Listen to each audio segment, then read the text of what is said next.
Assalamualaikum warahmatullahi wabarakatuh.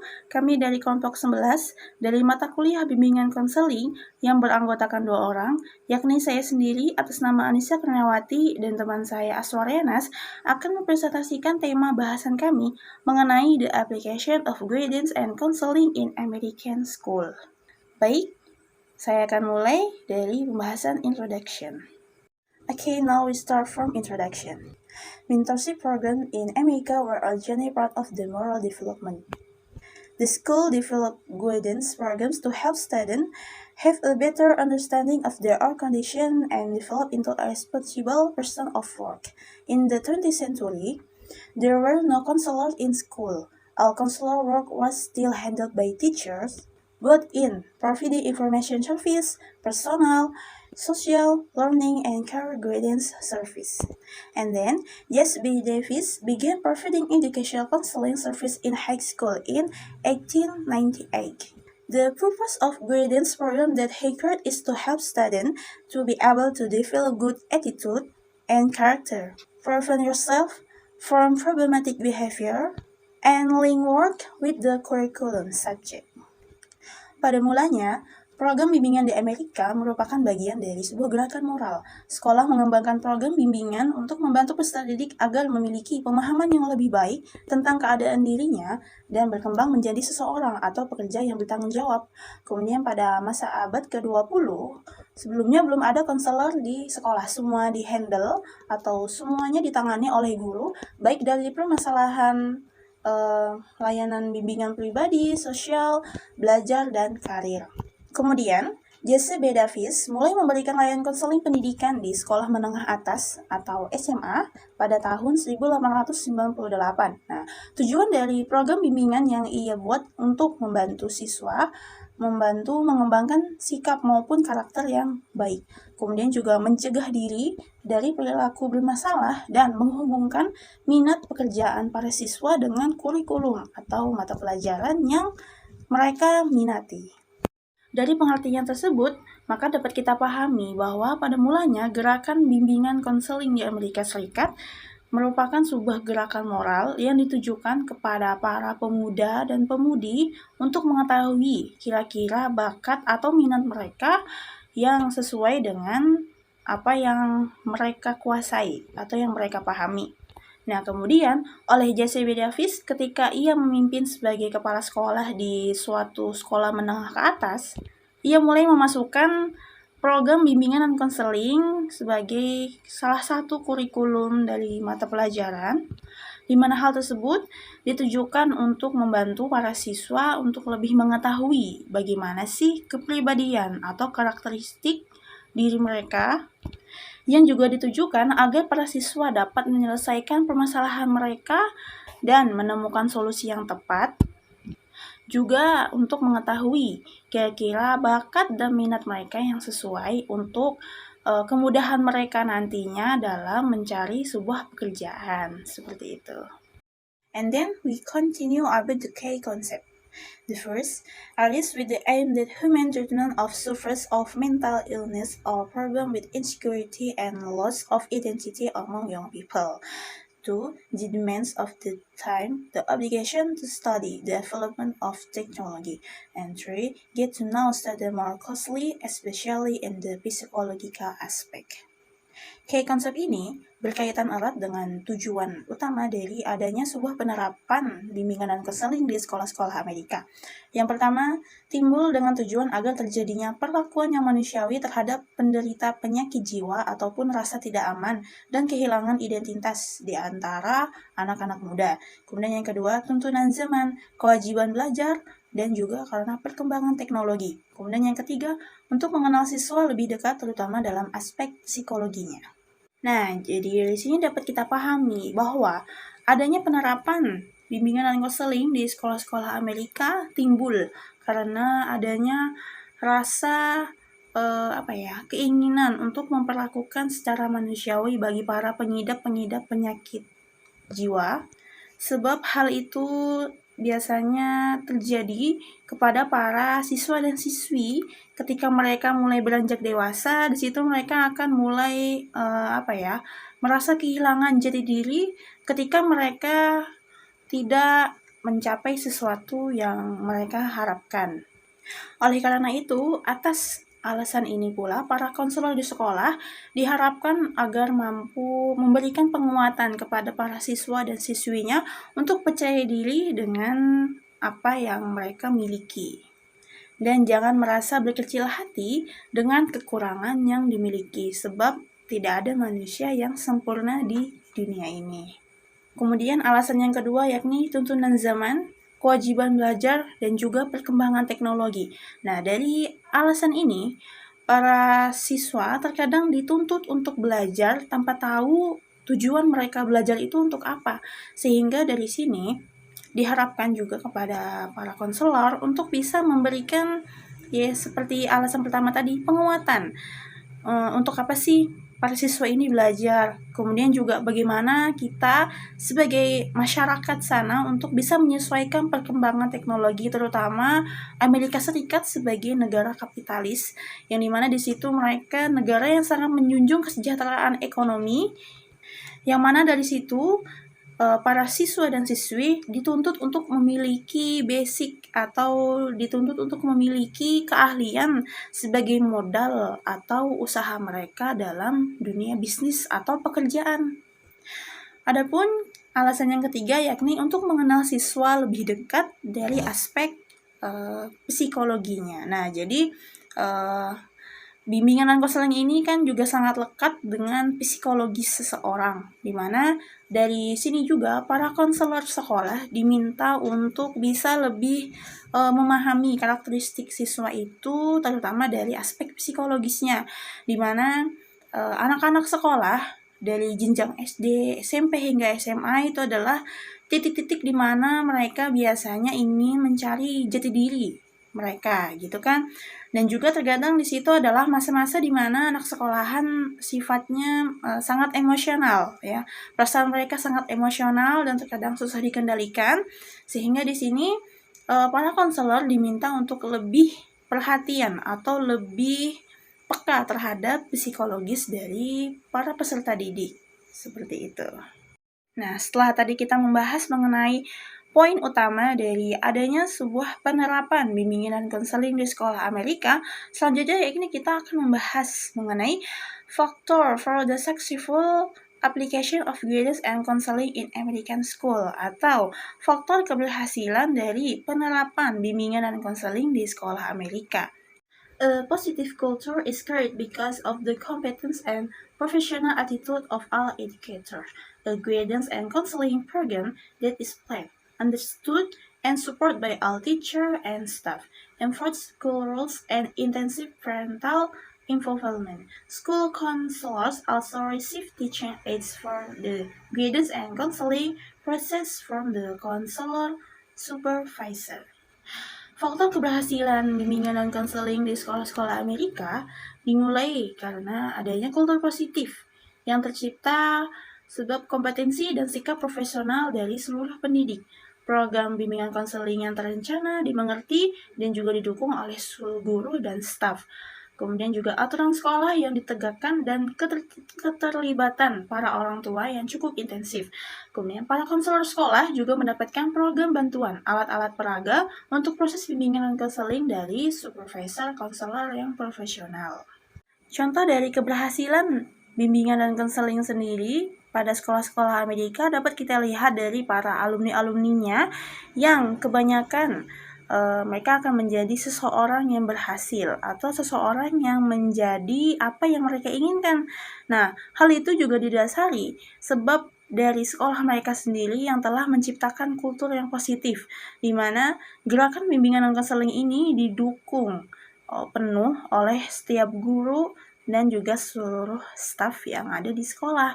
Kemudian juga sekolah juga mengikutkan keterlibatan orang tua terhadap seluruh program-program yang berkaitan dengan bimbingan konseling. Sebab tujuan dari bimbingan konseling sendiri ini adalah bagus atau terencana yang benar-benar ditujukan kepada kemajuan atau kepercayaan diri bagi para peserta didiknya, yang dimana ini juga sangat berpengaruh untuk masa depan dari peserta didik ketika mereka mulai masuk ke kancah pekerjaan. Para konselor sekolah juga semangat sebab mereka mendapatkan dukungan penuh dari para konselor-konselor profesional yang dibantu dengan diberikannya alat-alat peraga untuk membantu kegiatan atau gerakan bimbingan konseling yang dapat dilakukan secara intensif dan menyeluruh. Sebab dari faktor-faktor inilah yang menjadikan atau melahirkan masyarakat Amerika menjadi seseorang yang bekerja keras dan bersungguh-sungguh dari melaksanakan pekerjaan yang mereka miliki. Seperti itu. Baik, selanjutnya saya akan membahas tentang therapeutic process atau proses terapi dari bimbingan konseling yang dilaksanakan di sekolah-sekolah internasional, dan kita mengambil bimbingan konseling yang dilakukan di sekolah-sekolah Amerika.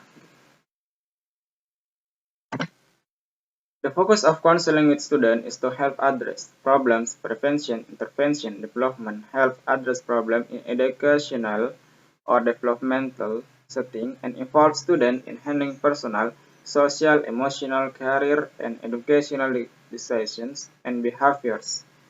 Nah, fokus konseling dengan siswa adalah bagaimana membantu mengatasi masalah, pencegahan, intervensi, pengembangan, membantu mengatasi masalah dan pengaturan, pendidikan atau perkembangan, dan melibatkan siswa dalam menangani keputusan dan perilaku pribadi, sosial, emosional, karir, dan pendidikan. Jadi fokus masalah konseling yang dilakukan oleh sekolah-sekolah di Amerika adalah bagaimana menyelesaikan problem terkait dengan masalah psikologis yang berkaitan dengan pembelajaran, pendidikan, ataupun terkait dengan masalah karir ke depannya. Bagaimana karir ke depan seorang siswa itu pun sebagai bahan intervensi atau sebagai bahan konseling untuk bagaimana meningkatkan semangat dan motivasi sehingga ketika menghadapi kehidupan setelah sekolah, mereka mampu dengan baik melaksanakan keterampilan yang dia miliki dan juga mampu mengatasi problem-problem terkait dengan karir-karir yang mereka merasa bimbang dengan bagaimana tujuan karirnya ke depan, begitu. Bagaimana tujuan hidupnya ke depan. Seperti itu. In carrying out the counseling process, the counselor must be provided with knowledge related to the theory and service counseling. Dalam melaksanakan proses counseling, seorang konselor harus dibekali dengan pengetahuan terkait dengan teori-teori counseling. Jadi di sini adalah suatu hal yang sangat penting yang dilakukan oleh konselor, yang harus dimiliki oleh konselor, yaitu bagaimana memahami berbagai macam teori-teori konseling yang dapat membantu mereka dalam melaksanakan konseling kepada siswanya. Seperti misalnya ada teori perkembangan anak. Ya. Nah, itu yang harus dipahami oleh para konselor ketika melaksanakan proses konseling, sehingga dapat terbantu dengan pemahaman serta pengetahuan yang dimiliki terkait dengan teori-teori konseling tersebut. Selanjutnya, counseling skill and techniques suffer the ability of school counselor to lead advocating using data to contribute to school improvement teams and collaboration. Dan juga tidak cukup dengan teori, ya, melainkan seorang konselor itu harus dibekali dengan keterampilan dan teknik konseling, di mana keterampilan teknik ini akan mendukung seorang konselor dalam menjalankan tugasnya sebagai konselor dalam melaksanakan bimbingan konseling terhadap siswa ataupun bimbingan konseling di sekolah. Nah, sehingga keterampilan dan teknik konseling ini mendukung kemampuan konselor sekolah untuk memimpin, menganjurkan menggunakan data untuk berkontribusi pada peningkatan sekolah, tim, dan berkolaborasi. Jadi teori dan teknik konseling ini memiliki peran memegang posisi yang sangat penting dalam pelatihan, interaksi dengan siswa dan pemangku kepentingan lainnya. Yang terpenting adalah bagaimana indikator utama dari pelaksanaan atau tujuan utama dari pelaksanaan konseling dapat tercapai. Oleh karena itu, dengan adanya teori dan teknik ini akan menjadi suatu kesatuan yang sangat membantu seorang konselor dalam melaksanakan tugasnya sebagai konselor di dalam bimbingan konseling.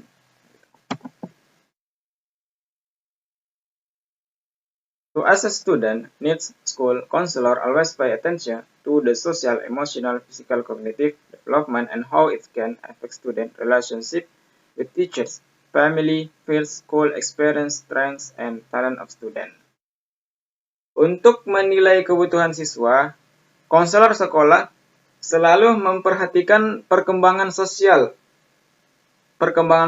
siswa dan juga emosionalnya, kognitif fisik, dan bagaimana hal tersebut dapat mempengaruhi hubungan siswa dengan guru, keluarga, teman sebaya, pengalaman sekolah, kekuatan, dan bakat siswa.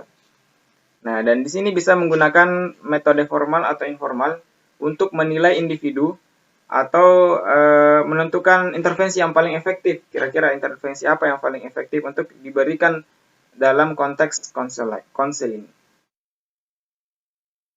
Dan penilaian formal dapat mencakup instrumen penilaian seperti daftar periksa minat, skala perilaku, dan tindakan sikap. Sementara penilaian informal adalah hasil pengamatan yang dilakukan. Dan juga selain hasil pengamatan juga percakapan dengan guru dan orang tua atau mengkaji ulang masalah pemikiran yang mungkin ditulis oleh seorang siswa. Counseling can also use a variety of assessment tools, including first or second interviews with students, providing the foundation for choosing the most appropriate intervention that will reflect the current state of development and maturity of student, personality, characteristic, cultural influence, and current situation.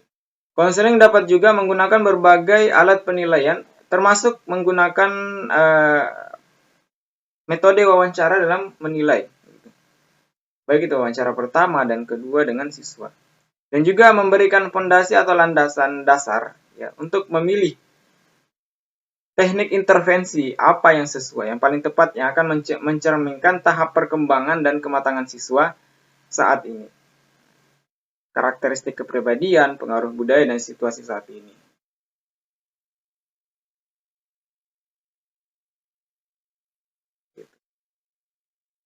Sehingga dalam melaksanakan metode konseling, pelaksanaan konseling, penerapan konseling itu biasanya menggunakan cara yang umum. Ada dua di sini yang dibahas adalah menggunakan metode konseling individu maupun metode konseling secara berkelompok. Dan ini memiliki kelebihannya masing-masing.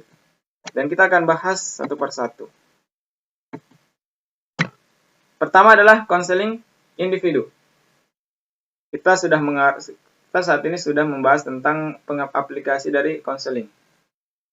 Counselors explore uses or topic of interest through personal interaction with student, face-to-face meeting with school counselor provide maximum privacy for student to freely explore ideas, feeling, and behaviors. Konseling individu biasanya digunakan dalam mengatasi permasalahan faktor internal dan eksternal ya. Konselor sekolah itu berkontribusi ya, dalam menambah motivasi dan keberhasilan siswa. Nah, sehingga dalam hal ini konseling individu adalah merupakan respon proaktif dan reaktif terhadap kebutuhan siswa. Dan caranya yaitu yang kemudian kita langsung pengaplikasiannya adalah konselor mengeksplorasi masalah atau topik yang diminati melalui interaksi pribadi dengan siswa.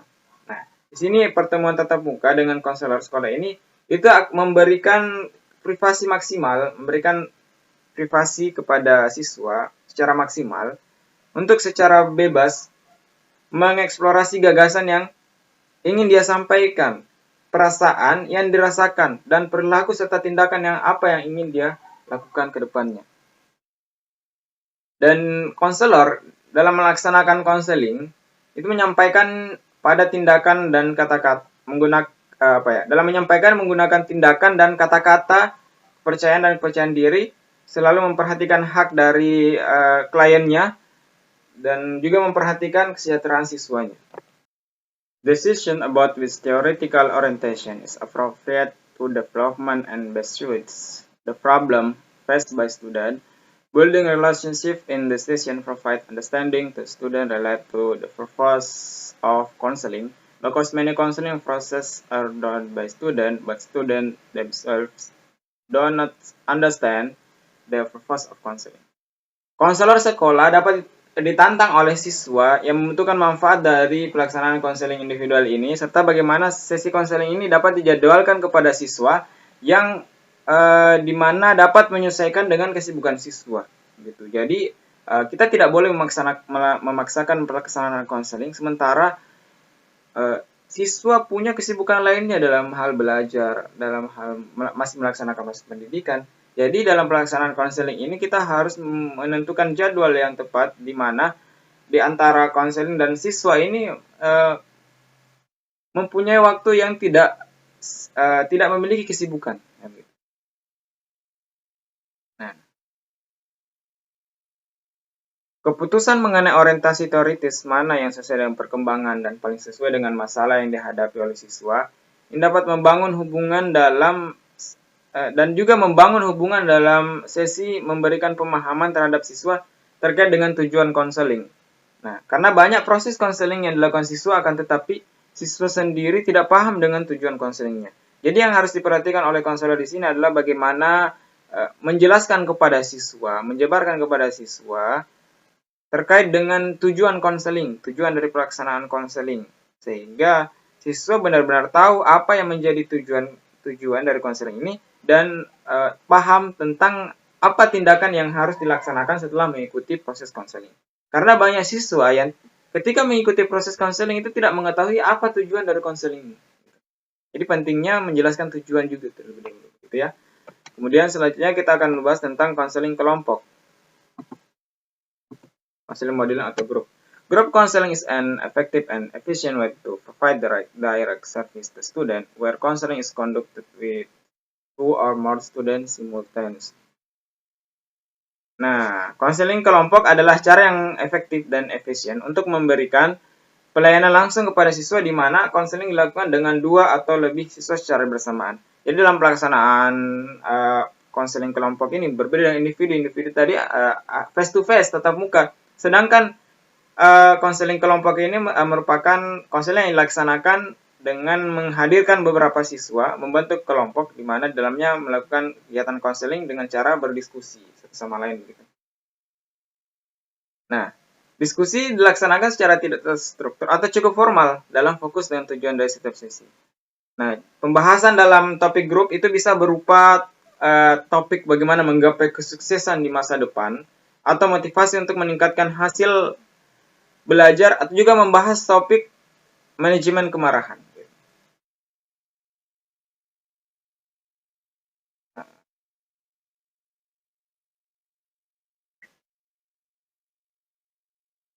Dalam diskusi juga siswa dapat belajar di sini dalam diskusi.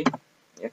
In discussion, student can learn from each other with their discussion friend, group members, because they can share ideas and receive feedback, raise awareness, gain new knowledge, practice skill, and think about their goals and action after a discussion. Dalam diskusi, siswa dapat belajar satu sama lain dengan teman diskusinya atau anggota kelompoknya karena mereka dapat berbagi gagasan, memberi dan menerima umpan balik, meningkatkan kesadaran, mendapatkan pengetahuan baru, melatih keterampilan, dan memikirkan tujuan dan tindakan mereka setelah melakukan diskusi. Nah, dalam diskusi kelompok ini, di mana mereka satu sama lain itu secara keterbukaan memberikan gagasannya, memberikan dan menerima umpan balik dari apa yang dia sampaikan, sehingga dalam pelaksanaan diskusi kelompok dan konseling ini itu akan memberikan suatu pemahaman atau pengetahuan baru.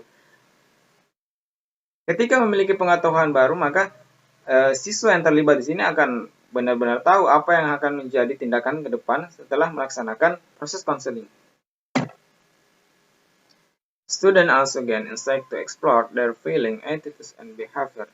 Siswa juga mendapatkan wawasan untuk mengeksplorasi perasaan, sikap, dan perilaku mereka. Nah, Selanjutnya, school counselors should also be aware to collaborate with teachers to form groups, applying facilitation skill to groups of school counselors who have acquired specific skills related to group counseling can also apply them to other school-based situation. Yang menjadi pertanyaan, apakah konseling ini hanya dapat digunakan untuk bagaimana menyelesaikan masalah psikologis secara pribadi dari setiap siswa yang mengalami gangguan psikologis, ya, mengalami kebingungan dalam melaksanakan proses pendidikannya? Tidak. Jadi diskusi kelompok ini juga, ya, atau di sini, atau konselor sekolah juga ini itu haruslah sadar dan berkolaborasi dengan guru untuk membentuk kelompok di mana di dalamnya menerapkan keterampilan untuk memfasilitasi kelompok konselor sekolah yang telah memperoleh keterampilan khusus yang terkait dengan konseling. Nah, kelompok juga dapat ya di sini adalah substansinya, yaitu di mana kelompok juga dapat menerapkannya pada situasi yang berbasis sekolah lainnya. Jadi tidak hanya dengan masalah pribadi siswa, tapi juga bisa diterapkan dengan situasi berbasis sekolah gitu. Misalnya ya, dalam penerapan kurikulum berbasis interdisipliner. Bagaimana pengembangan kurikulum di sekolah atau pengembangan manajemen sekolah itu juga dapat dilakukan menggunakan diskusi kelompok ini, ya, untuk menyelesaikan permasalahan dan mengembangkan manajemen atau kurikulum sekolah tadi. Terima kasih. Demikianlah apa yang bisa kami sampaikan. Mohon maaf jika terdapat banyak kesalahan kata. Semoga apa yang kami sampaikan dapat bermanfaat, dapat menjadi pengetahuan, menambah pengetahuan buat teman-teman yang menyaksikan. Assalamualaikum warahmatullahi wabarakatuh.